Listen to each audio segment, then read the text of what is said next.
अगर हम ईरान की तरफ देखें तो हमें वहाँ बेहद सख्त इस्लामी कानून देखने को मिलते हैं जिनमें महिलाओं के लिए अनिवार्य हिजाब और लैंगिक असमानताएं शामिल हैं। हालांकि बहुत पहले, जब ईरान पर शाह वंश के एक राजा का शासन था, तब इसे बिना किसी सख्त इस्लामी कानून वाला एक आधुनिक देश माना जाता था। 1979 से पहले बिना किसी समस्या के ईरान में जीवन बहुत अच्छा था। वह एक स्वतंत्र देश था जहाँ पुरुष और महिलाएं अपनी इच्छा अनुसार कपड़े पहन सकते थे और अन्य चीज़ों के अलावा तैराकी भी करते थे। ईरान काफ़ी प्रगतिशील था और इजराइल और अमेरिका जैसे देशों के साथ उसके अच्छे संबंध थे। हालांकि 1979 की क्रांति के बाद रुहुल्ला मुसावी खुमैनी ने ईरान की सत्ता संभाली।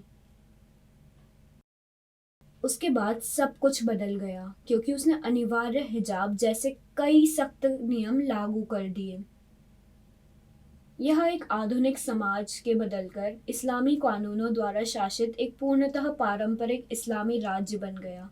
चौंकाने वाली बात। लेकिन देश के विकास की गति धीमी हो गई।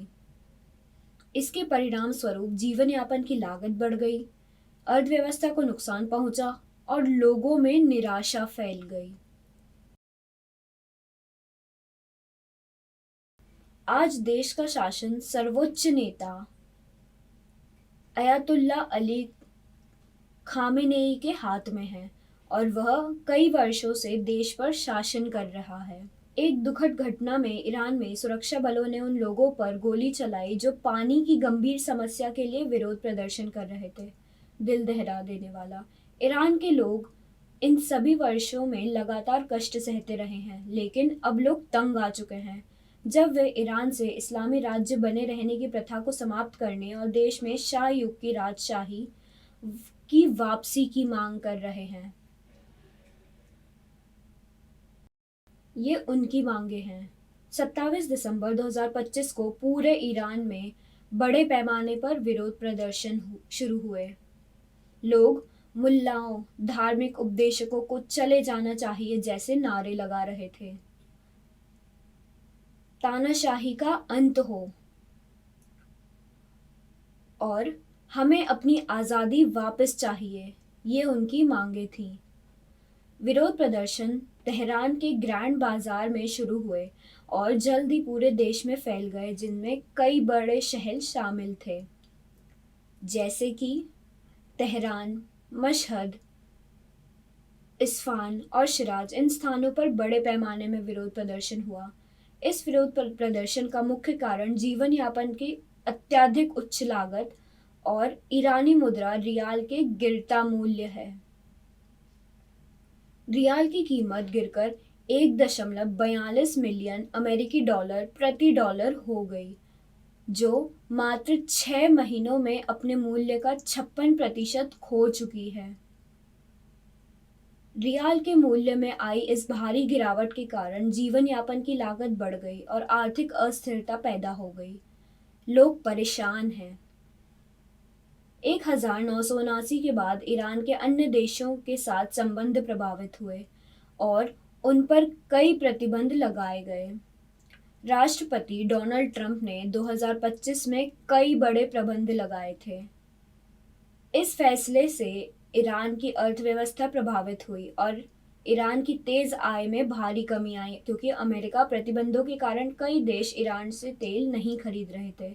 अर्थव्यवस्था में गिरावट आई और राष्ट्रीय मुद्रा रियाल लगातार कमजोर होती गई।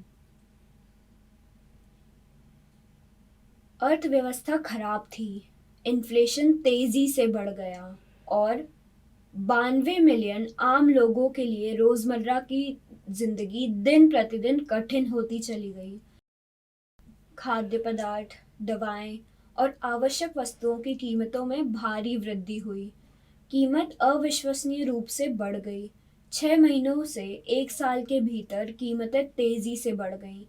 कीमतों में मामूली वृद्धि नहीं हुई, वह 6 से 10 गुना तक बढ़ गई।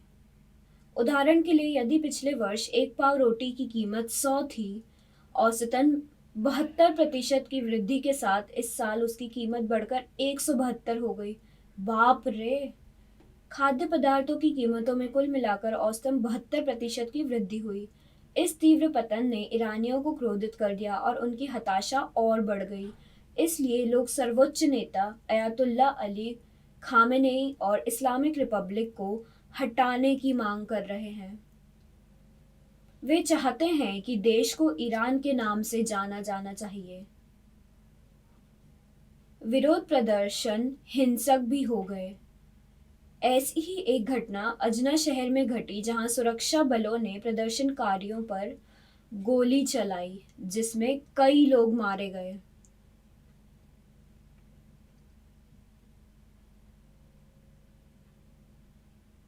हालांकि मृतकों की संख्या घोषित नहीं की गई। गोलीबारी और सड़कों पर आग लगने के वीडियो वायरल हो गए हैं।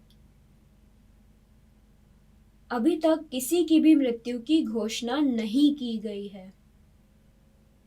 तेहरान और मशहद में भी हिंसा और झड़पों की खबरें आई हैं।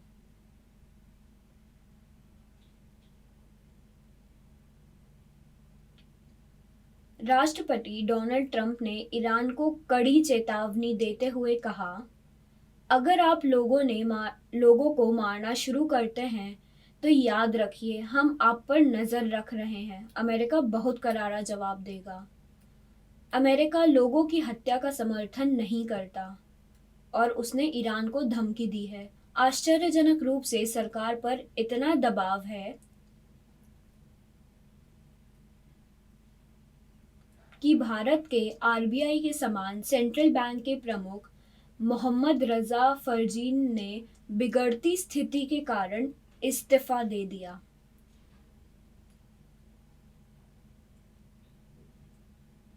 राष्ट्रपति मसूद पेजेश्कियान ने एकता का आह्वान करते हुए कहा कि सभी को मिलकर काम करना चाहिए। हालांकि लोग अपनी बात पर अड़े हुए हैं क्योंकि वे 1979 से बिना किसी विकास से पीड़ित हैं।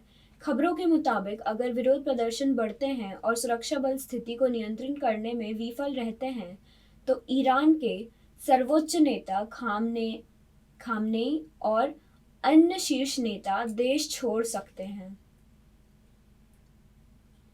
आश्चर्य की बात है, लगता है वे डरे हुए हैं।